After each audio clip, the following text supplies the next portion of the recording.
Hi, my name is Louise Larson. I run August Consulting and I help families on the road to college. And this is my webinar for May 2025. I am recording this on April 30th. And this is a really big day in college admissions because tomorrow is the deposit deadline for seniors.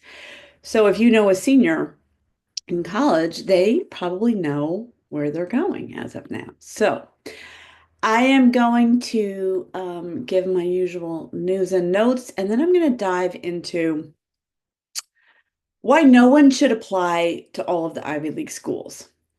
And there is an end kind of lesson in the whole thing of how, as a student is list building and trying to figure out where they want to go, some takeaways, whether you think you're going to be applying to that caliber of school or not. There's some things, some takeaways. So, here we go. This is what has gone on that I felt was worth sharing in the past month in college admissions.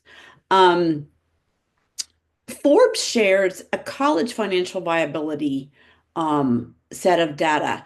And a lot of people in college admissions do not subscribe to U.S. News and World Report. Those rankings are they rank certain things, but those things that they rank might not be important to you.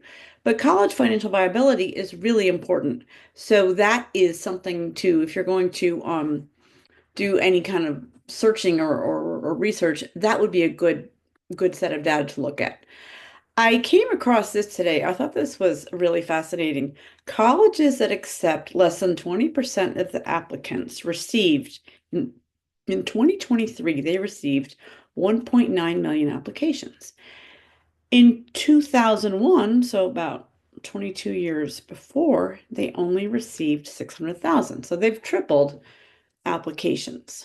Um, University of Arizona is going to offer early action, and this will provide priority for admissions, honors college, and merit scholarships.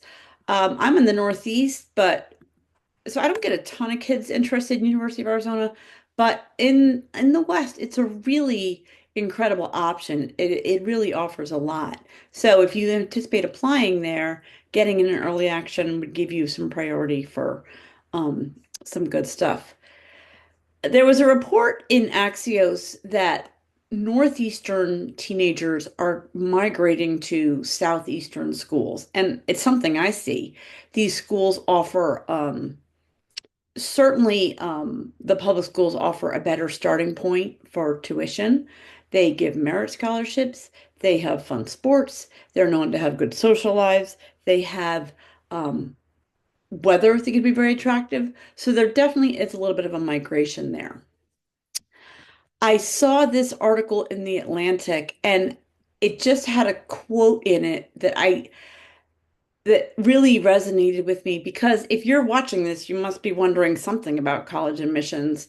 And this was a piece of the puzzle that I really thought was worth mentioning. It said only in America could college refer to the amalgamation of a coming of age experience and a credentialing service based in a planned community that was mainly built to facilitate scientific research, but also provides dining, professional quality sporting events. People meet their future spouses, they cheer for their alma mater's teams, they send money. College stretches far beyond the years that are spent on campus. So that's why, this is a priority for families. There was news from the University of California system. Now, the University of California system compromises a bunch of, California publics, Berkeley, UCLA, Merced, Riverside, Irvine, Santa Barbara, Santa Cruz, UCLA. There's probably a couple more that I'm not, coming up with off the top of my head. But so about 5 to 8 years ago, there's a big push from the California legislature that they had to take more California kids. So what they did was they decided that they would grow, and they have grown. I have this here. In the past 5 years, they have grown by 16,000 seats in the UC system to bring in California kids. And what they have decided is they are going to not be able to expand the way they had been expanding. So the question becomes, are there going to be are the fixed amount of seats left going to keep the same ratios, or are they going to bring in more California kids, less out-of-state kids? I would expect we might see a little bit of shift in the next year or two in how kids are getting into the UC system from out of state and in state. Just don't quite know how, but they are not going to grow their enrollment anymore, and they're not putting more money into that. In merger news, Rosemont College is going to merge with Villanova College. Um, University of Massachusetts has um, launched a new program called Global Launch, where you would spend your first semester either in London, Madrid, Paris, or Dublin, completing general education requirements. I see more and more schools offering first semester somewhere else. I think that why do they do this? Well, the freshmen that go somewhere else, either on the schools program like UMass or Northeastern, or schools that offer first semester or first year programs through Verto, um, they don't count in the freshman I'm sorry, I can't even say it, statistics count. So they don't have to count a lower GPA or weaker test scores. Um, this also allows them to have students to help fill beds second semester for students who do not progress for whatever reason. The Juilliard School is trying to raise $550 million to go tuition free. If you know an artist that is applying to Juilliard, that is their goal, to be tuition free.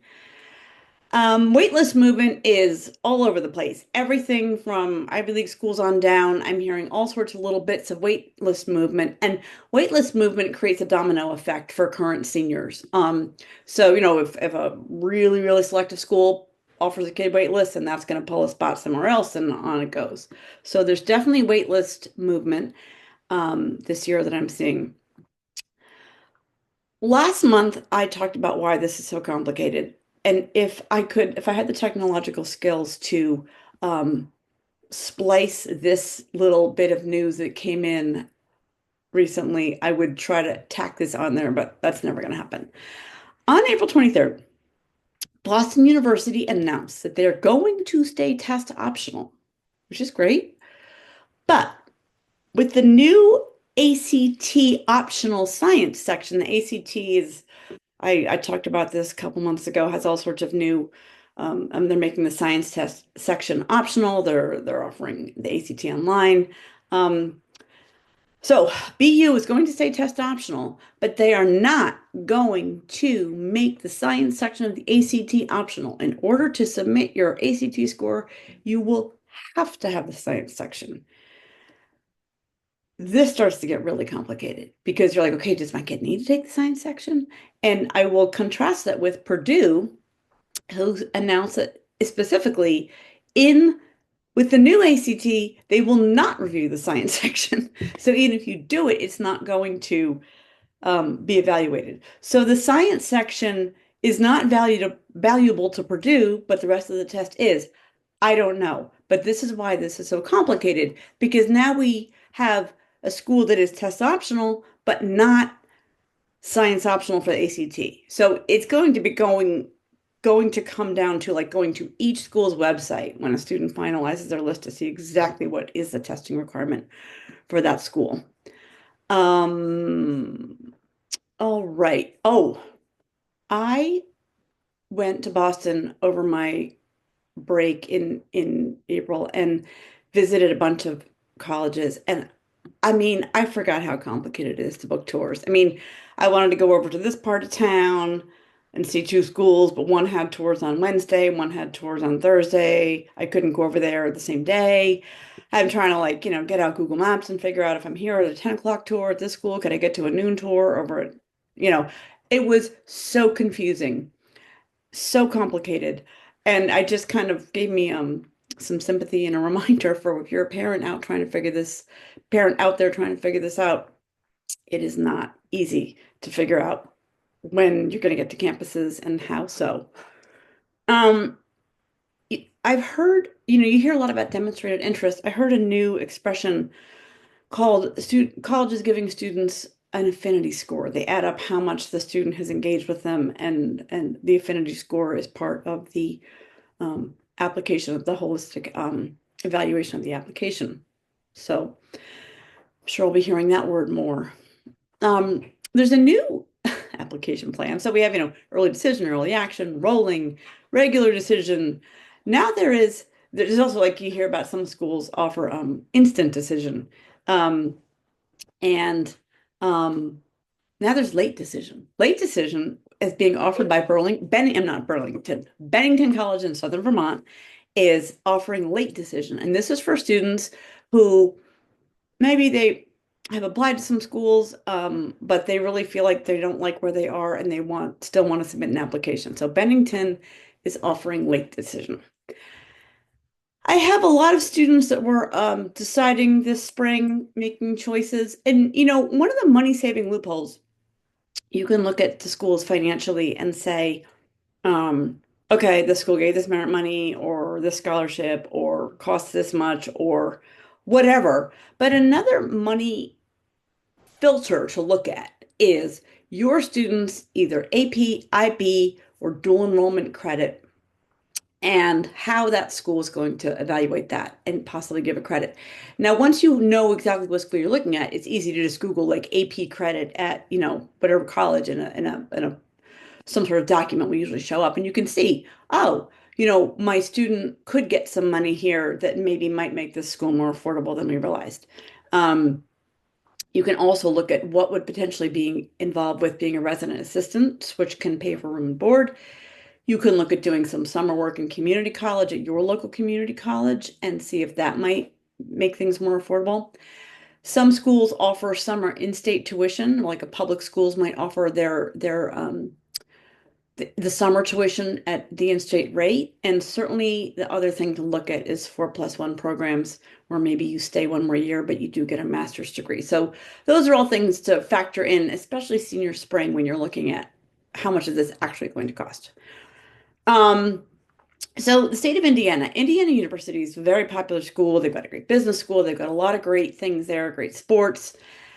So they have now offered a whole new program for their in-state students where they are going to have an articulation agreement where these students, these in-state Indiana students, can enroll more easily.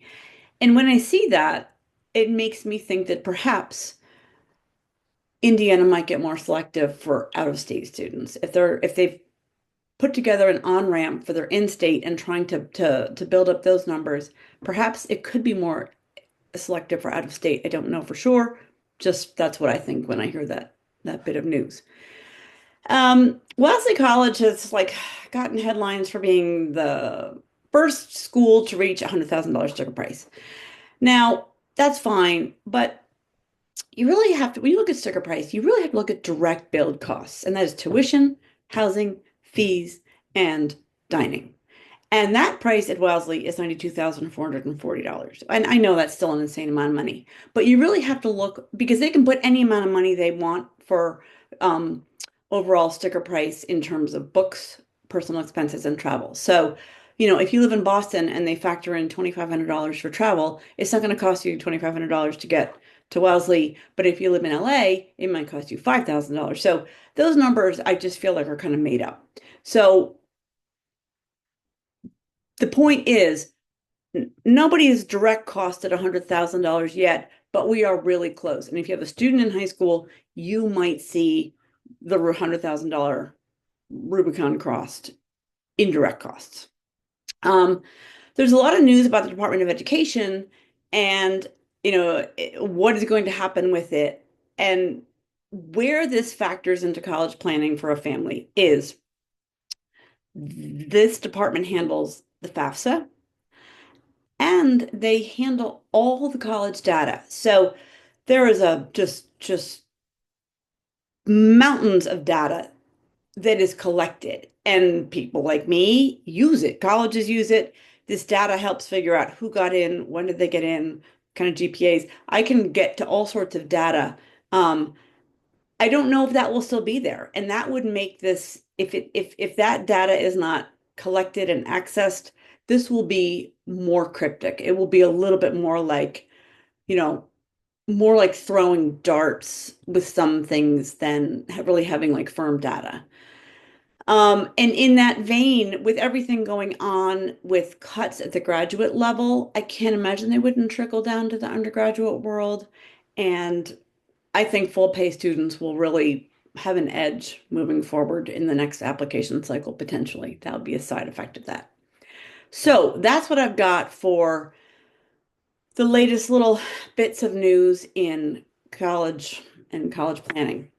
Now, what I want to do, and I had to go old fashioned like paper on this to just get all my stuff pulled. And every year you see some kid, and I haven't seen it this year, but there's some kid who applied to all the Ivies and got into every Ivy. And it's like, wow, this kid must be some sort of superstar. So the Ivy League for the uninitiated is originally it was an athletic league, and it constitutes Brown, Columbia, Cornell, Dartmouth, Harvard, Princeton, University of Pennsylvania, and Yale.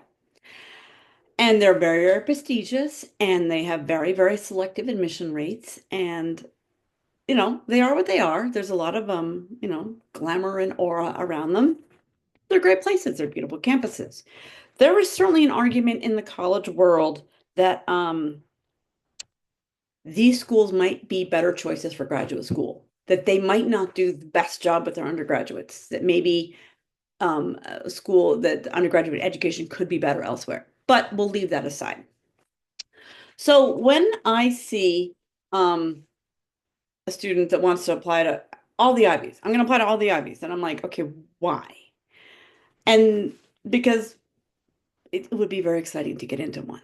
And you know, when I got my first Ivy admit, I was pretty excited. I mean, I'm human, but it's it.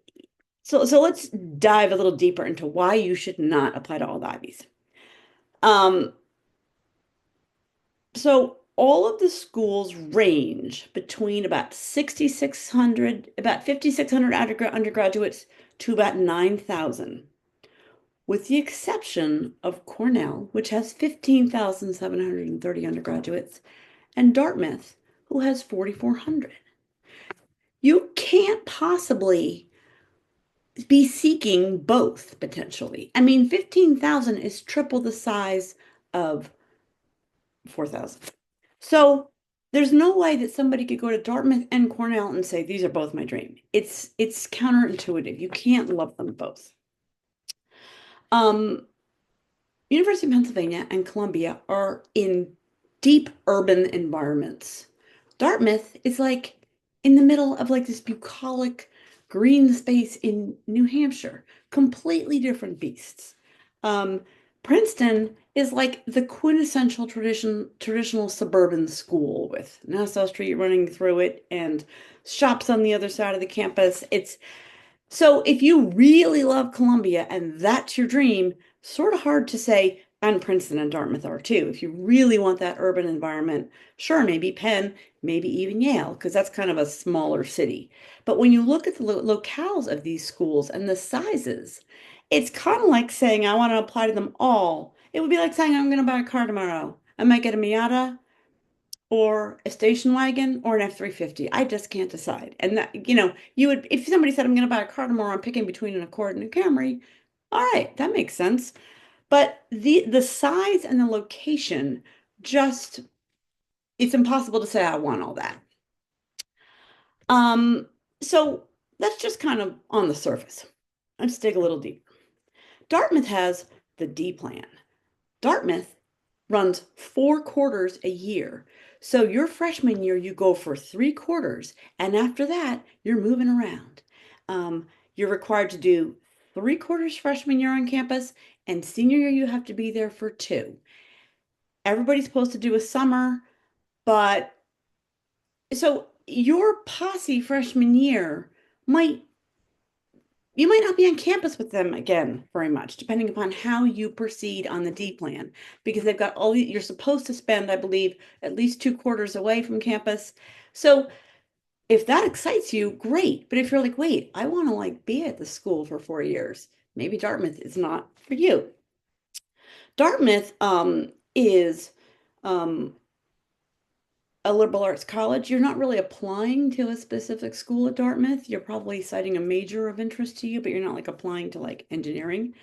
Um, when we talked about Cornell, this is 15,000 undergrads. You're applying to a specific school. They've got agricultural life sciences. They've got architectural and art and planning. They've got arts and science. They've got business. They've got computer science and um, engineering, human ecology, industrial and labor relations, School of Public Policy. You're applying to one of those. You're picking which one you want to apply to. And one of them, at least I know agriculture and life sciences is public for New York State kids. Um, so again, completely different beast, liberal arts at Dartmouth or a specific school at Cornell. As I mentioned, Penn and Columbia are really urban campuses. You're in a city. That doesn't appeal to everyone. Columbia has a very classic core, it's like called the core curriculum. It's like a very classic curriculum that you're required to take courses in contemporary civilization, literature and humanities, university writing, art humanities, music humanities, and the frontiers of science. They have very specific requirements. You would have to take a long look at those and see if they appeal to you. Um, Princeton has 7 residential colleges you have to live in for 2 years. You live there and you dine there. So Princeton has they've got 5,600 undergraduates, 7 colleges, so about 800 students live and dine in these residential clusters. You also have to write a thesis. Every senior at Princeton writes a thesis. That's very different than Dartmouth. Yale has 14 residential colleges for all 4 years. So you were in your residential college for all 4 years. Yale has 6,600 undergraduates. So this is a much smaller group. This is probably about 400 to 500 students, give or take, in the Yale residential colleges, which you're part of for 4 years. So again, just different. Brown is an open curriculum. I mean, Brown is like, take whatever you want, do whatever you want. Everything's pass fail. You do you. So that's super different than the Columbia core curriculum. I mean, you know, and so, you know, I don't know how you could want to go to Columbia and Brown. It seems almost impossible based on the coursework you're going to be doing. Harvard, very traditional brick campus. I was just up there. It's very much like what you would think it would be. They have 12 houses with 350 to 500 students in them that you live in. 98% of the students stay in their house. And they also have like a kind of a classic core curriculum. So I lay out all this information about the Ivy League to say, yes, I mean, look, if you got a yes to one of these schools, that's exciting. But they're all so different. And I don't know how you could want to go to all of them. Don't know how you could want to go to Columbia and Brown or Dartmouth and Penn or I don't know. So when you talk about selectivity, I just want to mention here's some more really selective schools. Juilliard. There's a selective school. You might be like, well, my kids are going to Juilliard. Okay, but if you want selective, they have it. Olin School.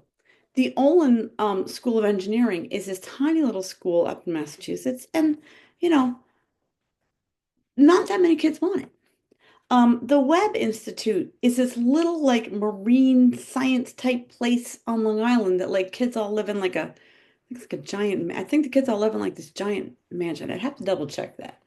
Boston School of Architecture, there's a 5% admit rate. That's prestigious, but you're like, oh, my kid doesn't want to be an architect. Like, okay. One of the most selective schools in the country is Deep Springs. And you might be like, what are you talking about? Deep Springs is a 2-year college where you live. I think they only have like 30 students. It's teeny. You live there for 2 years and it's like almost like a working farm, and then you apply to transfer out. And those students are so elite and it's so selective that they tend to go on to like, just again, more selective colleges. So when you say you want selectivity, well, you want selectivity, but I bet you don't want any of those.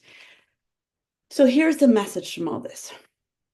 You've got to dig in and really find your fit. If you want to aspire to a really selective college, great. But do your homework to figure out, is this a fit for me or is it just going to be exciting to say I'm going there? Because you might get there and go, wait a minute, I didn't want to study. I don't want to read Plato.